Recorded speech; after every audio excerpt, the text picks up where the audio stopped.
How you guys doing out there? My name is Kyle, and today I'm going to be talking about the film Hidden Figures, which is directed by Theodore Melfi and stars Ocatvia Spencer, Janelle Manoe, and Taraji P. Henson. This is another biopic, but it's the untold true story of African American women working at NASA and their mathematical and scientific data achievements, which helped put the first man, John Glenn, into space. In all honesty, guys, I was not that pumped to see this movie. I thought it was just going to be another Oscar bait film, but my parents were really excited to see the movie, and they asked if I wanted to come with them, and I said yes. So I didn't have any big expectations going into this movie, and guys, I was pleasantly surprised by this movie. I loved Hidden Figures. This is another great film. Now, I need to restate my opinion on biopics, because this is yet another one. I just viewed the film Patriots Day, which was also a biopic. I tend to think of biopics differently than any other genre of film, and I usually ask myself the following questions. Is this movie necessary in any way? Is the story in this movie worth telling? And was there a performance by a particular actor or actress,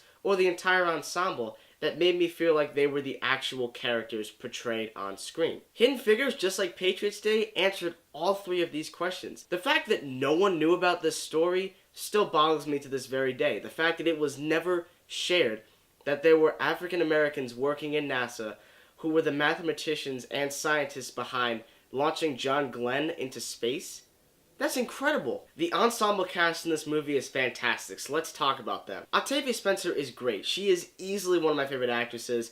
Everybody loves Ocatvia Spencer. She is funny, she can be dramatic, she can get angry, and all of it just works in every movie she's ever been in. And once again, her performance in this movie is fantastic. I really liked her. That being said, though, I feel that the Oscar nomination should have went to Taraji P. Henson. Now, I have not seen Henson in any other film or TV show. I know that she starred in Empire, but I have not watched that show at all. So this was the first performance I've seen from Taraji, and I really loved her in the role as Catherine. She's someone who was very gifted in mathematics as a young age. She was someone who could always work with numbers. Her character was a widow in the film. She took care of 3 kids. So you could tell that there's a lot of hardships going on in her domestic life, but she has 2 close friends who will be with her no matter what. I like Janelle Manoe in this movie. I think that she did a really good job as well. There was a lot of backstory to her character, and there were a lot of things that she had to do in order to move up the ranks. In fact, there was a lot that all 3 of them had to do, because they not only had to deal with racism, but sexism. I also really liked Kevin Costner in this movie. This is the best performance I've seen from him in years. It really was just a joy to see him on screen, and what I found out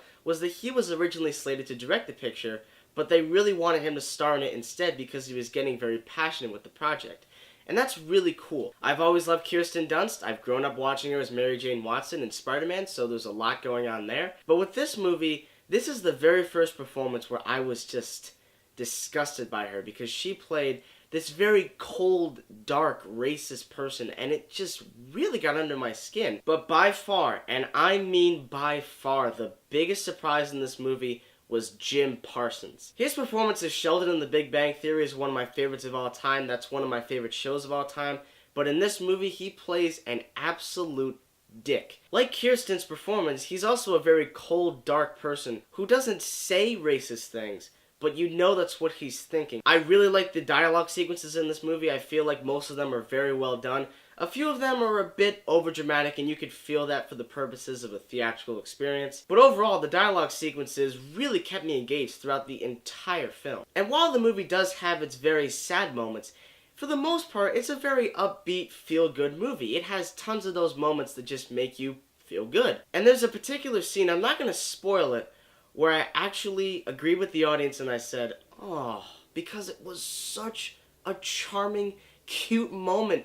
And I never say that in movies ever. Now, I barely talk about costume design or costumes in movies, and I don't know why, but I really thought the costume design, as well as the set designing in this movie, was flawless. It really made me feel like I was watching a film from the 1960s. The movie also had a really good soundtrack. I'm a huge fan of Pharrell Williams. I think he is awesome. He once again composed another fantastic, catchy song called Runnin'. If you guys don't know what that is, just go onto YouTube and look it up. It is a fantastic song, and you will not get it out of your head. It's also a gorgeously shot movie. The cinematography is lush. I feel like every shot of this film was meant to be. There are some really well-framed shots. It's a very powerful story, and I really enjoyed it. There's obviously been, and there's obviously going to be, some controversy about this kind of film. about, oh, it's another movie about African Americans being treated with racism. What separates Hidden Figures from a lot of other films like The Help, for instance, is that this is a movie that not only deals with racism, but of sexism. Because women are not treated fairly at all. They were called computers since actual computers were not invented yet, so they were the women who were behind calculating all the stuff and figuring out all the problems. My real issue with Hidden Figures has to deal with the fact that there are a few overly dramatic scenes that don't feel like they were actual realistic dialogue scenes. They feel more like movie dialogue scenes. And the other flaw I have is similar to the one I had with Patriots Day, and that is the movie does take a little while to really find its footing. It starts out kind of slow and it takes a little bit of time, but once it gets going, and it is one heck of a thrill ride. The performances all around are excellent. It's a really well shot movie. I really enjoyed the dialogue sequences. The score is really good.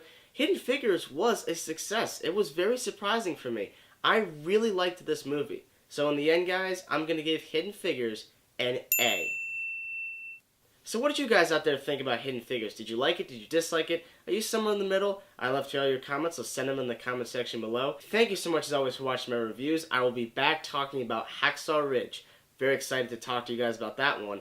And then I will make my top 10 movies of 2016 list. That's coming very soon. Thank you very much as always for watching, guys, and stay tuned.